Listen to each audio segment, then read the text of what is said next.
Olá, seja bem-vindo a mais um vídeo exercício de termodinâmica 2. Nesse vídeo, resolveremos um exercício que trata do equilíbrio líquido-líquido. O enunciado é: as espécies 2 e 3, líquidos puros, são, para fins práticos, immiscíveis entre si. A espécie líquida 1 é solúvel no líquido 2 e no líquido 3. 1 mol do líquido 1, 2 mol do líquido 2 e 1 mol do líquido 3 são misturados para formar uma mistura em equilíbrio com duas fases líquidas, uma fase alfa contendo as espécies 1 e 2 e uma fase beta contendo as espécies 1 e 3. Quais serão as frações molares da espécie 1 nas fases alfa e beta se na temperatura do experimento as energias de Gibbs em excesso das fases forem dadas por?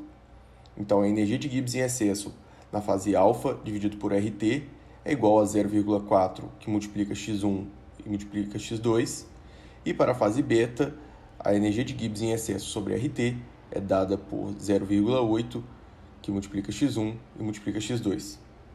Considere P constante ou T reduzidas baixa o suficiente, de tal forma que o efeito de pressão nos coeficientes de atividade possa ser desprezado.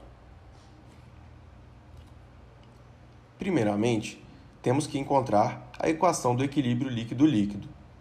Na sua forma geral, ela diz que o produto entre a fração molar do componente, a sua fugacidade quando puro e o seu coeficiente de atividade tem que ser igual, independente da fase em que o componente se encontra. Entretanto, como se trata da fugacidade do componente quando puro, essa será igual, independente da fase.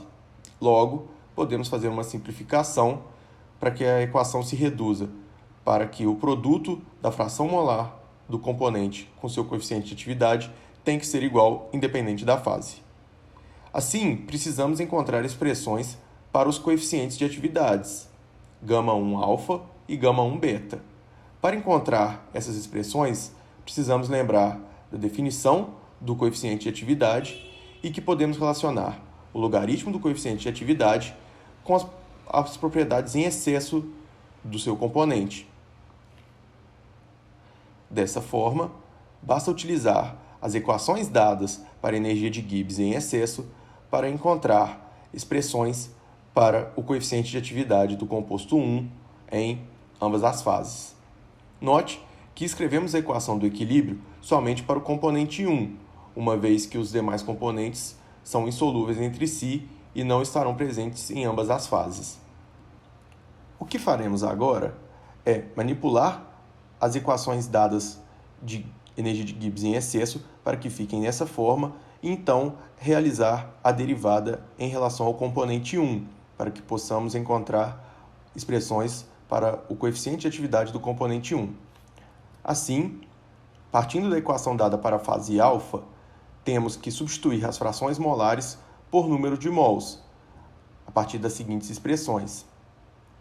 Então, chegamos na equação simplificada, que está na forma correta para realizarmos a derivação e que conta agora com o número de mols ao invés das frações molares. Dessa forma, basta realizar a derivação dessa expressão.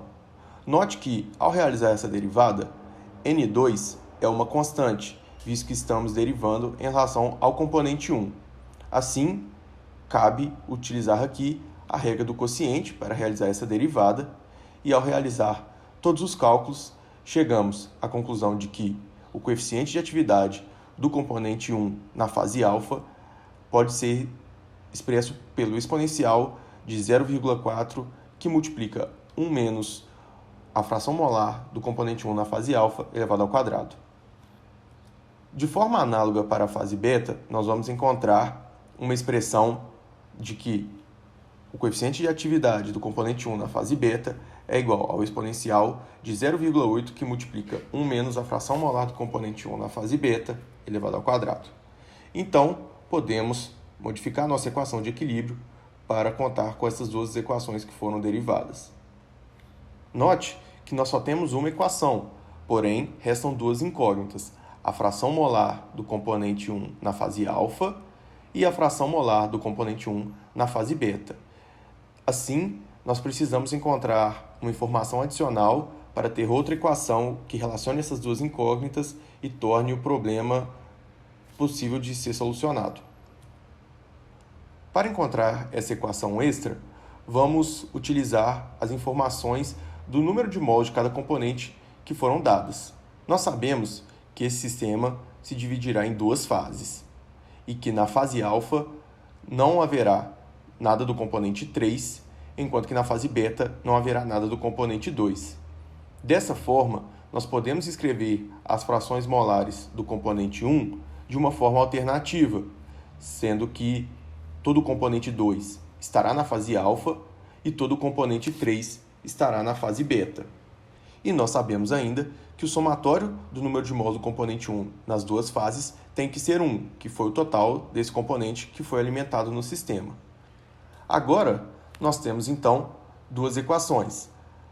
A equação do equilíbrio de fases, que agora foi reescrita para contar com o número de mols ao invés das frações molares, e a equação do balanço de massa do componente 1, que diz que o somatório do número de mols do componente 1 nas duas fases tem que ser 1. Assim, ao resolver esse sistema em um solver, software ou calculadora, nós encontramos que na fase alfa o número de mols do componente 1 é 0,7715 mol e na fase beta o número de mols do componente 1 será 0,2285 mol.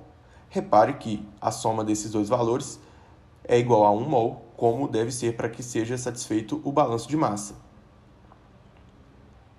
Com os valores de N1-alfa e N1-beta calculados, nós podemos, então, calcular também as frações molares, visto que anteriormente desenvolvemos equações que relacionam essas duas variáveis. Assim, nós temos que a fração molar do componente 1 na fase alfa será igual a 0,2784 e que a fração molar do componente 1 na fase beta será igual a 0,1860, obtendo assim a nossa resposta. Esse foi mais um vídeo de uma série de vídeo-exercícios que o CAENC tem feito sobre termodinâmica e também sobre outras disciplinas. Todos os vídeos estão disponíveis no YouTube do CAENC. Muito obrigado!